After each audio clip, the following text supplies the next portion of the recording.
बहुत समय पहले की बात है। एक गांव में एक किसान रहता था। किसान बूढ़ा था और उसकी पत्नी सुंदर और जवान थी। किसान की पत्नी को हमेशा ये लगता था कि उसकी शादी बूढ़े आदमी से कर दी गई है। ये सोच सोचकर वह हमेशा दुखी रहती थी।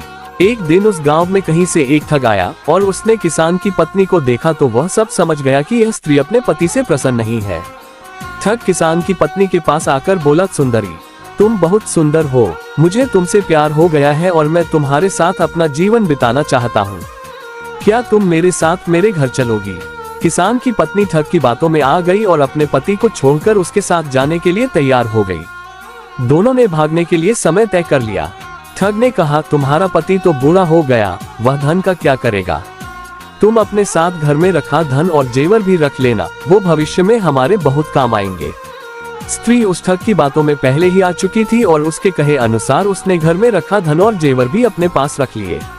रात्रि में जब उसका पति और पूरा गांव सो रहा था तब वह ठग के साथ घर से भाग गई। सुबह होते होते जब वे गांव से बहुत दूर निकल गए, रास्ते में उन्हें एक बड़ी नदी मिली।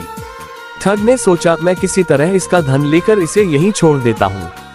ये स्त्री वैसे भी अधेड़ उम्र की हो चुकी है, मेरे पास धन रहेगा तो कई जवान सुंदर स्त्रियां मिल जाएंगी। नदी को देखकर ठग बोला, प्रिय, इतना सारा धन लेकर हम नदी को पार नहीं कर सकते। पहले मैं इस धन को नदी के पार ले जाकर किसी सुरक्षित स्थान पर रख देता हूँ, फिर तुम्हें भी नदी पार करवा दूंगा।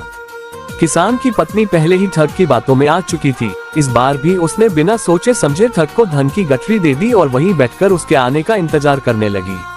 बहुत अधिक समय बीत गया परंतु ठग नहीं लौटा। अब किसान की पत्नी को सारा माजरा समझ में आ गया और अपना सब कुछ लुट जाने के दुख से नदी किनारे बैठकर रोने लगी। उसी समय एक गीदड़ मुंह में मांस का टुकड़ा लेकर स्त्री के सामने से गुजरा। गीदड़ को नदी में एक बड़ी सी मछली दिखाई दी। गीदड़ ने मछली पकड़ने के लिए उस पर झपट्टा मारा। मछली उछलकर दूर चली गई और गीदड़ के मुंह में रखा मांस का टुकड़ा नदी में गिर गया और तेज धार में बह गया।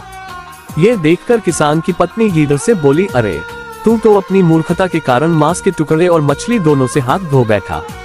किसान की पत्नी की बात सुनकर गीदड़ ने जवाब दिया, अरे मूर्ख, तू तो मुझसे भी ज्यादा बेवकूफ है जो अपने प्रेमी के लिए अपने पति को छोड़कर आ गई और वो तेरी धन दौलत लेकर तुझे छोड़कर चला गया। तू तो घर की रही न घाट की। इस कहानी से हमें शिक्षा मिलती है कि कभी भी छोटी मोटी बातों को लेकर अपनों को धोखा नहीं देना चाहिए, अन्यथा कहीं के नहीं रहते।